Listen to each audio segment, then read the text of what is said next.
د سپېڅلي خدای تعالی په نامه سلام، وخت مو په خیر. عزتمندو لیدونکو، زه یوسف خان لالی یم. هند د پاکستان د دفاع وزیر وروستیو څرګندونو په اړه غبرګون ښودلی دی. د هند پوځ یو قماندان منوج د پاکستان د دفاع وزیر خواجه آصف دایت په کلکه رد کړی چې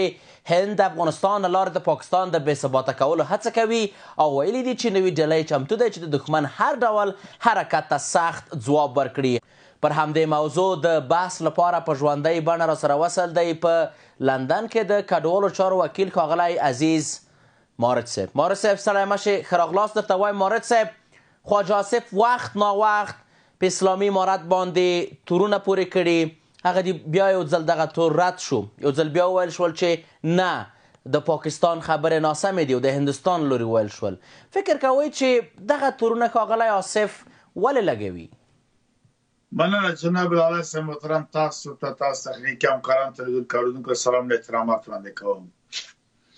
ګورئ، پاکستان خو ما بار ویلي چې د غلطو پالیسیو، غلطو سیاستونو، ظلم و زیاتۍ او بېکفایتۍ او تدبیر نه نیول او ژمنتیا د چارواکو د یو هېواد په توګه چې هېواد د بقا آینده لپاره ځکه دوی پرې باور نه لري، داسې کړنې ترسره کړلې چې اوس نړیوالو ته هم بې باوره شول. ځکه نړیوالو غربي نړۍ ته جوړ کړی او د خپلو موخو د اهدافو دپاره اوس د اهداف دی وړاندې نشي وړلی، فیل سوي، ناکام سوي دي. خپل وګړي یې ټول تراجیک سوي دي ځکه دوی ظلم و زیاتی څه کړی د هغوی اوس خپل حق حقوق غواړي. دې خوا ته له چین سره رابطې جوړې کړې، غربي نړۍ پرې پوښاره ده. هند سره له پخوا نه اړیکې ښې نه وې، په هغوی باندې همیشه ښه اړیکې نه ساتلې. افغانستان سره چې اړیکې افغانستان هم خفه کړ. اوس راګیر د دې خو لپاره بېجایه لکه هغه د سهار چرګ همیشه کله کله بې وخته بانګونه وي، کله هند ملامت کی، کله نړیوال ملامت، کله افغانستان، کله ټي ټي پي، کله داعش، کله بل. اما چې ورته کېنې راسه خبرو ته کېنه یا ثبوت راکړه، سند راکړه، هېڅ چا نه لري. مارج صاحب، په ډېرې بخښنې سره آیا تاسو متوجه شوي یاستئ چې وخت ناوخت د پاکستان د حکومتي چارواکو په خبرو کې هم یو توپیر شته؟ دفاع وزیر یو څه وایي، کورنیو چارو وزیر بل څه وایي، استخباراتو مشر بل څه وایي، د پوځ مشر بل څه وایي. ولې؟ خو دا خو دروغ دي که نه، حقیقت نسته، ثبوت نسته، سند نسته. خو دوی خو د اقل یو هماهنګي باید خپل منځ کې ولري چې د حکومت په سطحه باندې خبرې روانې دي، بینالمللي میډیا ده، دا یې ګوري. هلته له ابتدا نه دوی جوړ شوی ده، د یهودي حکومت یو عادت نه درلوده او نه لري، دته 4 پایې جوړې کړې او ته استقلالیت ورکړی ده. له هغه وجې نه دوی بهرنی کورنی سیاست له بهر نه اخلي، بیا هر یوه ته جدا ورکول کېږي سیاست. ته داسې وکړه، دی به داسې وکړي، هغه به داسې وکړي. دا یو حکومت نه، دولت نه ده، دا یو ایالت ده، سیاست یې بهرنی ده. نو بنا دوی مجبوره دي و دا د خپلو خلکو دپاره دا خبرې کوي. هند سره دا کار کوي، افغانستان، هند قطعا ضرورت نه لري له افغانستانه جګړه وکړي. که هند وغواړي دغه ثبات په پاکستان حمله کولی شي او داسې ډبوي لکه پخوا چې په 1965 کال کې او په 1901 کال کې وډباوه چې تر ننه پورې د دوی پوځیانو ته لوی تانې پاتې که جامع ته 93,000 پوځیان وویستلي. نو هغه ضرورت د دې لپاره څه لري؟ یو خوا ته لوی لار ورسره لري، یو خوا ته خالصه یا دغه د پنجابیان له واګه نه ځي وراځي، نو هلته بیا بله مشکل نشته، دلته مشکل جوړېږي. داسې آفات و خبرې ځکه اوس راګیر دلته چین راوصله ده، غربي نړۍ پرې پوښاره ده،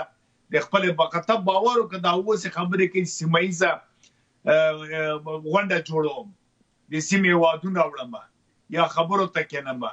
دا اوس غواړي ځان تبعیه کړي. امارت اسلامي چارواکو ته اوس زارۍ کوي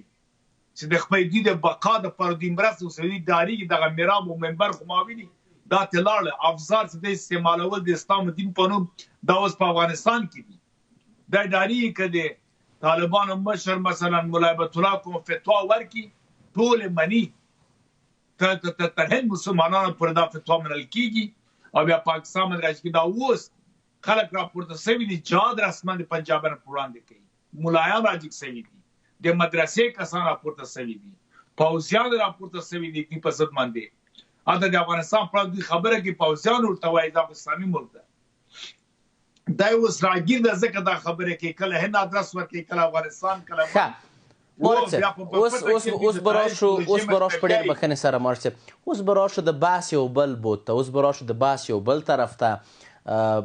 پخوا هم یو څو ورځې تر مخ د هندوستان لوړپوړو پوځي چارواکو حتی د پوځ مشر ویلي و چې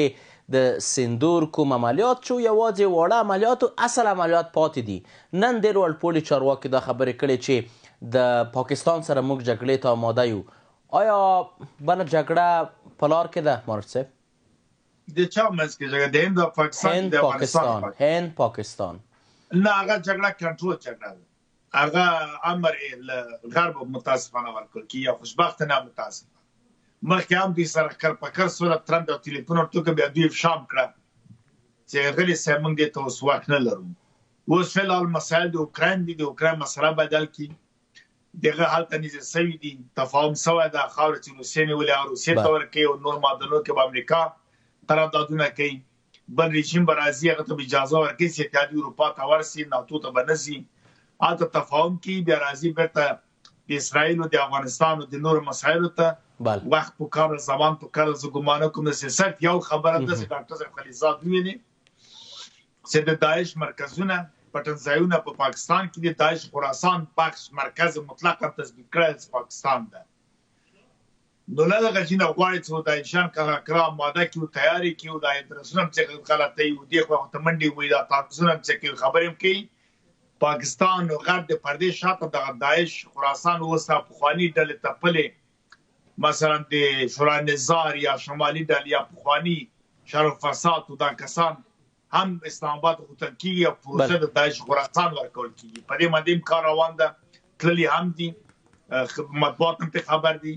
چې وګړي ته وایي تاسو راسه داعش خراسان او د کډوال سره وستلو لڅولې او جامع ورته تراخي سره چې تشلا اساسي سودي احتیاج مجبور سي چې د پیسې ورکې د خو خوشبختی چیرته ده چې د افغانستان خلک او امارات اسلامي شدید د داعش نفرت لري داعش دولت اسلامی عراق و شام الف دال الف عین شین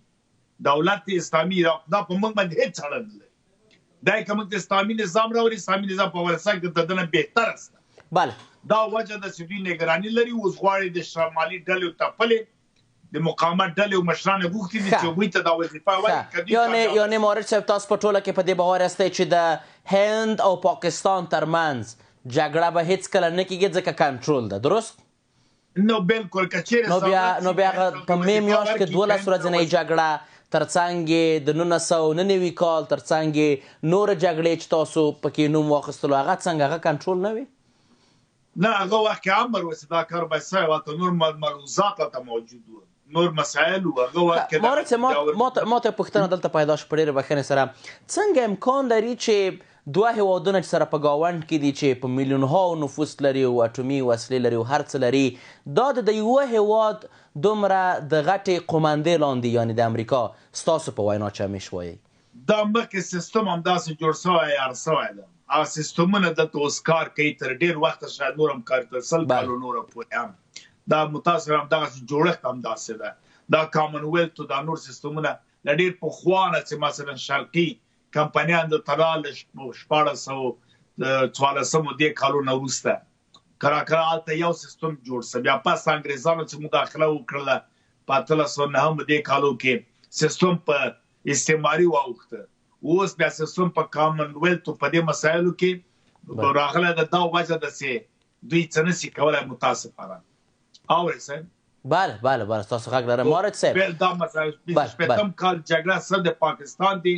تثبیتولو د پاره و چې دا تثبیت چې دغه جغرافیه حکومت ته هغه بیا د غربیانو ته زبرځواک ودو ته مطرح نه ده چې څومره تلفات ورکول کېږي څومره مصارف کېږي دوی هغه لوی استراتیژي ته ځان رسوي هغه بیا نور ارڅ مسایل تکتیکونه صفای جدا ده یو کال جګړه د بنګال جدایي وه چې شیخ مجیب الرحمن سره خبره سوې وه او هند ته ویسي و دې کې به کومک کوي نو وجه دا و چې هغه او افغانستان حکومت سره شاته امر و چې ته به یو بلس اخواته حرکت نه کوي دا دغه بغه وختو کې دا کنټرول اوس هم کنټرول جګړې ځکه دواړه مجبور دي د ناتو غیر مستقیم غړي هم دي دغه په قاعده باندې نشي کولای چې داسې عمل وکړي او د خپله اجازه د اتم چې دواړه لري هم دوی په دې کې هم نښتي دي. او بل سیستم بودیجه بازار اروپایي دا مسایل بیا ورته مشکلات جوړېږي. دغه لپاره دوی